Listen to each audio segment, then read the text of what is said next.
Banyan Tree and Weary Traveler story writing. Long, long ago the transport system was not in such a developed state. Rich people used elephants, horse-drawn carriages, palanquins, etc. Mostly, people had to walk to from one place to another.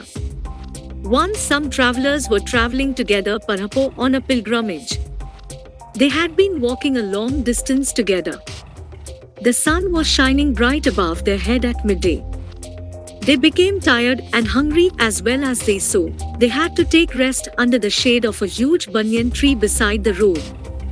Each one ate some food which they had with them and drank water to quench their thirst. After their hunger and thirst had come down, they began to gossip with one another. Many of them were talking about the contributions that the trees have upon us. Suddenly, one of them said that the banyan tree does not give sweet fruits and flowers. Another, sitting beside him, commented that the tree is totally useless to man. Listening to all these comments, the great tree was deeply hurt. Suddenly, in choked voice, he remarked on man's ungratefulness towards him. He contributes so much for the mankind, but men hurt him often. They even cut off his branches and tear off his leaves.